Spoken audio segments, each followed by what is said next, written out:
అనంతపురం జిల్లాలో ఉన్నటువంటి ఎంతోమంది కవుల్ని మనం అంటాం చూడండి, కోరుబాటో లేదా పల్లెపాటో అని కాకుండా ఒక అనాథాశ్రమం. నిజంగా మనము రావడం మేము గొప్ప కాదు, కానీ ఈ చూసిన తర్వాత ఈ అనుభూతి పొందడము అంటే ఇక్కడ ఉన్నటువంటి పరిస్థితులు ప్రత్యక్షంగా చూడడానికి అవకాశం ఇచ్చినటువంటి శ్రీ కళాపీఠం మేనేజింగ్ ట్రస్టీ గారికి, ఉమాదేవి మేడం గారికి, అలాగే ఈ కార్యక్రమంలో భాగస్వామ్యకర్తమ్మకు, ముఖ్యంగా పామినేటివ్ చేసినటువంటి లీలా మనోహర్ సార్ గారికి, మధురశ్రీ సార్ అంటే పాప మామూలుగా జిల్లా స్థాయిలో ఉంటేనే వస్తాడు, దూరం రావడానికి ఆయన ఇష్టపడ్డాడు.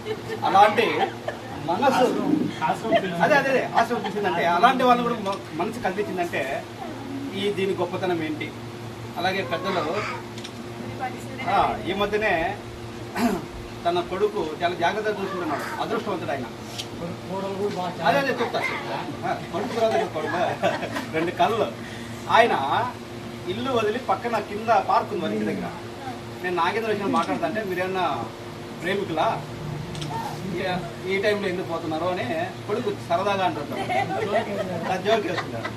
అంటే ఇక్కడ రావడానికి కూడాను ఆయన కొడుకు చెప్పి అనుమతి తీసుకొని, ఎందుకంటే ఈ వయసులో అంత జాగ్రత్తగా పిల్లలు ఉన్నారు కాబట్టి వాళ్ళ అదృష్టం కదా.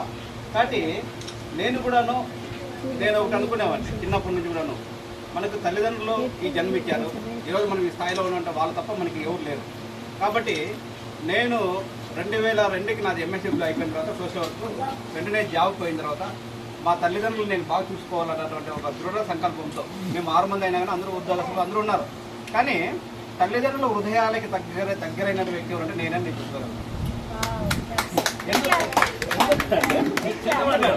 ధైర్యంగా అడిగేవారు నన్ను.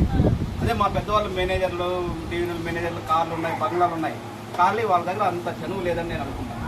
ఎందుకంటే తల్లిదండ్రులు ఎలా ఉన్నారు, ఏం తినాలి, వాళ్ళకి ఏం మెడిసిన్ కావాలి అని చూసుకునే బాధ్యత మనలో స్పృహ ఉంటుంది.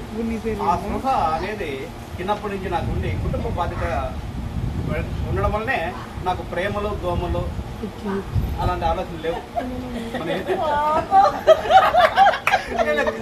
కరుణోదయ జరగదు కాదు, నేను ఇష్టపూర్వకంగానే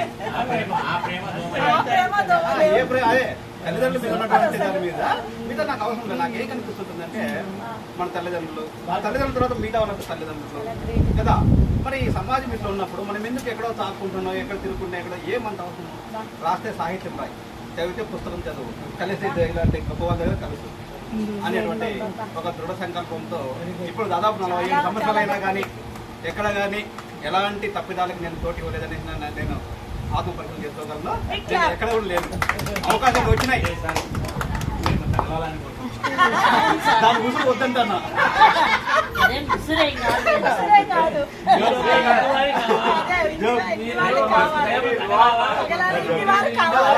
అది వేరే అంటే ఇట్లా ఎవరెవరికి కూడా వాళ్ళకి మెడిసిన్ కావచ్చు. నేను ఒకటి చెప్పాను, నెలకి వాళ్ళకి బీపీ షుగర్ ట్యాబ్లెట్ కావాలన్నప్పుడు ఆ కొడుకు తీసుకోలేదా, ఈ కొడుకు తీసుకోలేదా, వాళ్ళు అడగడానికి మొహమాట పడతారు. ఆ సందర్భంలో నేనేం చెప్పండి, ఎవరిని అడగద్దండి, నేను పంపిస్తాను.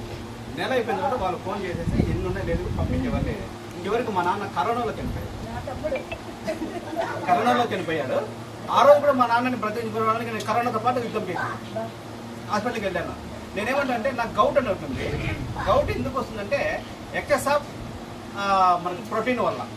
ప్రోటీన్ ఎక్కువ ఉన్న వాళ్ళకి కరోనా, తక్కువ ఉన్న వాళ్ళకి కరోనా వస్తుంది, కానీ ఎక్కువ వాళ్ళకి రాదని తెలుసు. వస్తే రాని కరోనా అనుకున్నా. వెంటనే మళ్ళీ 2 రోజుల తర్వాత మళ్ళీ మా అమ్మని పిలిపిస్తే ఆమె కూడా కరోనా. ఎవరు కూడా ఇట్లా పిలిపించుకోలేదు. నేను మా ఇంట్లో మా అమ్మని పిలుచుకున్నా. ఏమంటే మా అమ్మ చచ్చింది అనుకో, నేను చచ్చిన ఒకటి కరోనా పాజిటివ్ అని తెలియదు.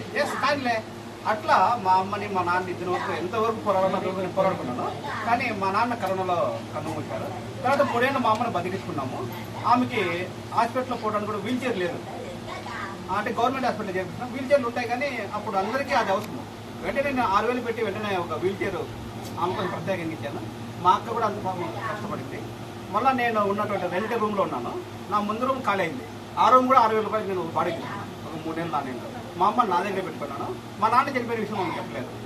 40 రోజుల తర్వాత మొన్న నేను ఆమెకు చెప్పి అప్పుడు అవన్నీ కార్యక్రమాలు చేసుకోవడం ఇంకా కొన్ని పరిస్థితులు ఉంటాయి.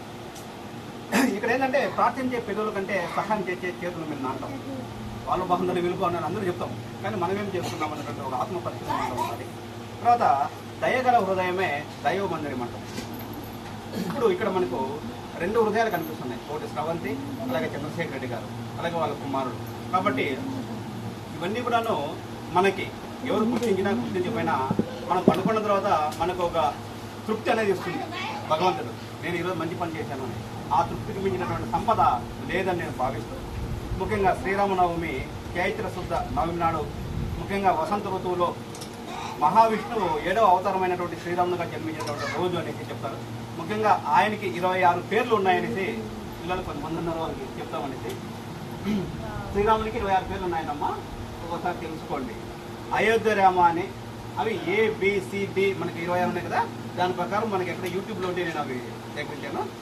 ఏ అంటే అయోధ్య రామ అని, B అంటే భార్గవ రామ అని, C అంటే చిన్మయ రామ అని, D అంటే దశరథ రామ అని, E అంటే ఈశ్వర రామ అని, F అంటే పాల్గొన రామ అనేసి, G అంటే గుణశేఖర రామ అని, H Hanumanthu Rama, I Vinayaka Rama, J Jagadabhi Rama, K Kausalya Rama, L Lakshmana Rama, bus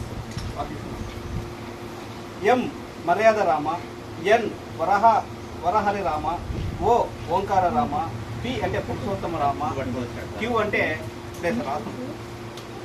Kushalava Rama, R అంటే రఘుకుల రామ, S అంటే సీతారామ, T అంటే తారక రామ, U అంటే ఉదార్త రామ, V అంటే వశిష్ఠ రామ, W అంటే వైకుంఠ రామ, X అంటే జితేంద్ర రామ, Y అంటే యోగిత రామ, Z అంటే జనహిత రామ అంటూ శ్రీరాముని యొక్క గుణగణాలతో పాటు శ్రీరాముడు కూడా 26 పేర్లు ఉన్నాయంట.